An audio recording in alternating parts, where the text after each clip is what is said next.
मतलब एक पोस्ट बनाओगे और अधिपत्य ग्राम पुलिस कर रही थी कि पुलिस फोन लगाती थी, इसकी पोस्ट हटा दो, उसकी पोस्ट हटा दो।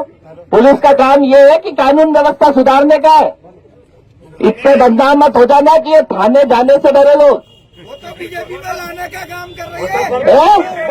और क्या कार्यकर्ता को डरा तो कि कांग्रेस बीजेपी में चले जाए। सुनो, डर के कोई नहीं रहा है। पिछले गृह मंत्री जी का पता कर लेना, खूब डराया उनने। हाँ, ये डरने का कोई काम नहीं है किसी का। मांगे आप लोगों इस देश के अंदर नागरिकों को मौलिक अधिकार है कि कोई व्यक्ति पे सवाल उठाए। जब जनता अपने गण को चुनती है और जनतंत्र के अंदर, लोकतंत्र के अंदर अपने गण को चुना जाता है और उससे उम्मीद होती है कहीं ना कहीं वो काम करे। सोशल मीडिया प्लेटफॉर्म पे एक ग्रामीण व्यक्ति अगर सवाल उठाता है कि मेरे गांव में क्या हुआ, पहले उससे विधायक जी द्वारा धमकाया जाता है और सीधे सीधे धमकी दी जाती है कि मैं बताता हूँ, ये करता हूँ, बात है।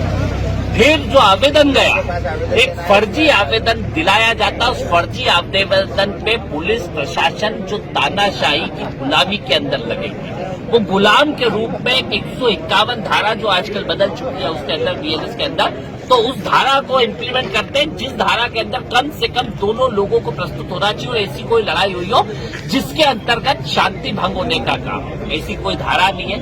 7 साल तक का सुप्रीम कोर्ट का निर्देश है कि थाने से जमानती धारा होना चाहिए और जिस तरह की धारा के अंदर एक ग्रामीण व्यक्ति को जेल के अंदर बंद करा जाता है, क्या लोकतंत्र के अंदर सवाल उठाना गुनाह हो गया?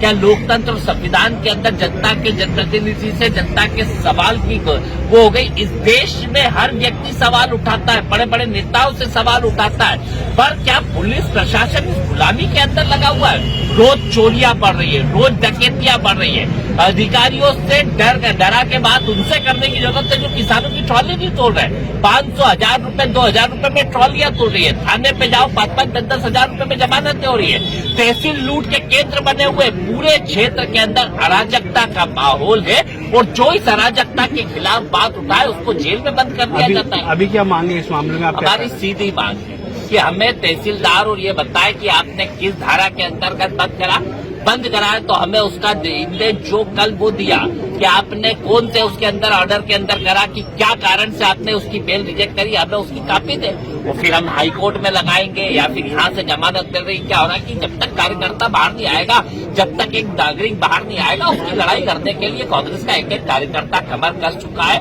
और ये तानाशाही का वो भी है और ये शासन को जनता उखाड़ फेंकेगी। गलत फहमी में नहीं रहे और प्रशासनिक अधिकारी भी जो हद की मानसिकता के साथ गुलामी कर रहे हैं। मेरा इनसे आग्रह है कि आप ना तो शासन चला पा रहे हो ना प्रशासन चला रहे हो। क्यों इतनी परीक्षाएं पास करके आपने जनता की सेवा के लिए को चुनने का काम किया?